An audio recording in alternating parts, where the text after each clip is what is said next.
Bonjour à tous, donc comme prévu, une petite vidéo pour vous présenter la filtration. Je vais essayer de vous donner quelques détails complémentaires. Donc deux filtres à gris, compact sieve, avec une capacité à chacun de 15 mètres cubeurs.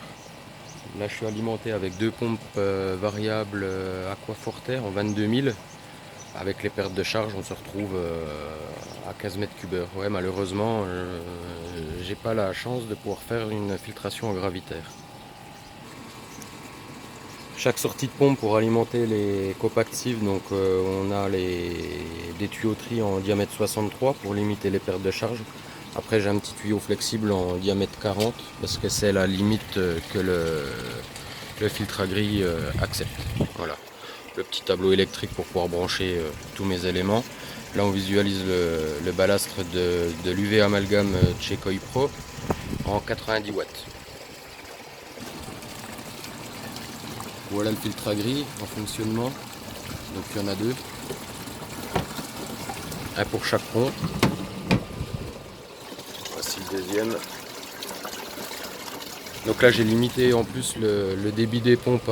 Il y en a une à 60% de sa capacité et une à 80% de sa capacité. Donc après les filtres à gris, on a une première cuve de 1000 litres dans laquelle on va retrouver 100 brosses pour un complément de filtration mécanique. En sortie, j'ai ajouté deux écumeurs parce que ça permet d'évacuer pas mal de mousse que j'avais qui s'accumulait dans la première cuve. Là, ça a bien fait son boulot, ça a très bien fonctionné, ça a beaucoup évacué au début et là ça s'est bien limité, donc je pense qu'il y a moins d'éléments à éliminer. Dans la deuxième cuve, c'est là qu'on va retrouver l'UV amalgame. On a un tube inox pour la réverbération dans la descente. Et là, on retrouve 4 sacs de EcoPond Chips en mouvement, donc Moving Bed. Là, j'ai une pompe 100 litres minute divisée sur deux disques en diamètre 200. Et j'alimente également les tapis japonais avec un tuyau japonais en fond, mais là de la très fine bulle. Et le Biocerapon où on a un peu plus de débit en air. Voilà, bon après les bulles se regroupent aussi entre elles à travers le Biocerapon. Donc là pour récapituler, 100 brosses, donc 4 sacs de EcoPond chips, donc ça doit faire à peu près 56 litres de chips. Là, on va retrouver la répartition de l'air avec le moving bed, les tapis japonais, le Biocerapon. La troisième cuve, donc à peu près 15 mètres carrés de tapis japonais. Donc là il y a juste une plaque en plus, mais on est avec des intercalaires sur toute la surface. Et Biocerapon, on a 240 litres. Et j'ai également rajouté des tapis japonais entre les cagettes. Donc là tout est en cagette pour faciliter le nettoyage. Ça reste fragile, donc moins on le manipule, le Biocerapon, et plus on va le garder longtemps et au moins on va le casser. Et après j'ai souhaité donc remettre des tapis japonais entre les cagettes pour vraiment canaliser le flux et optimiser le passage dans le Biocerapon. Et si ça passe dans le tapis japonais, ça reste une masse filtrante, un support bactérien, donc plutôt sympa également. Donc là toutes les cuves sont raccordées en diamètre 110. J'ai donc deux entrées en sortie des filtres à gris. Et à chaque fois j'utilise le système upflow, c'est-à-dire que je descends tout le long. J'ai un coude à 90 qui vient dans le fond, relevé à peu près de 10 cm. Et le tube PVC qui vient dans le fond est ouvert sur le haut. Ça permet de faire un système de décantation assez efficace. Au-dessus de ces tuyaux, j'ai des caillebotis faits avec des... Alors je sais pas si on va pouvoir... si on va peut-être les voir dans le fond là. C'est des caillebotis de poulailler. Voilà, avec des pieds de 20 cm. Donc on a 20 cm de décantation sous le système. Ça permet d'accumuler pas mal de matière en suspension qui va justement se déposer. Donc voilà un petit peu tout.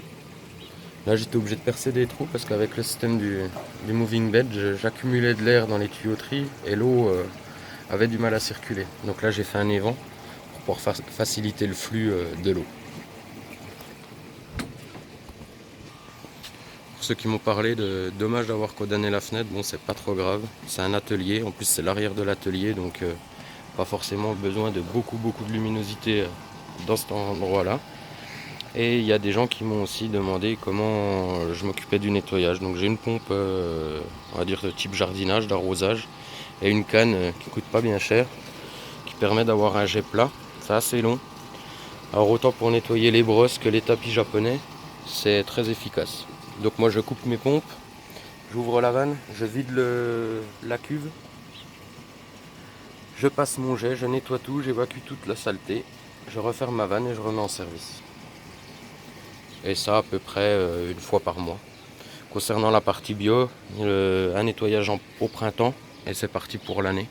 En vue du volume d'accumulation que j'ai, ça me permet de limiter énormément le nettoyage.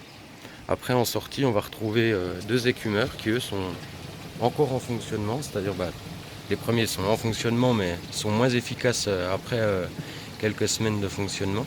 Ceux-ci évacuent toujours de la mousse. Voilà. Donc là au fond on va retrouver les deux lignes d'alimentation des pompes.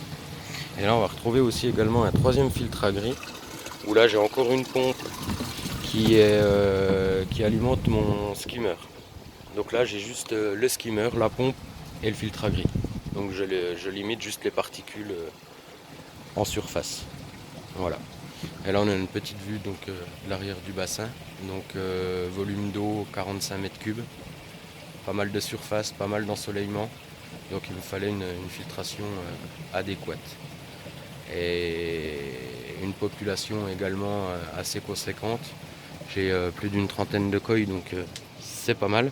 Et j'ai également deux canards mandarins, donc qui fait de la saleté également. Voilà. Une petite vue d'ensemble. Assez volumineux, mais ça permet de limiter l'entretien.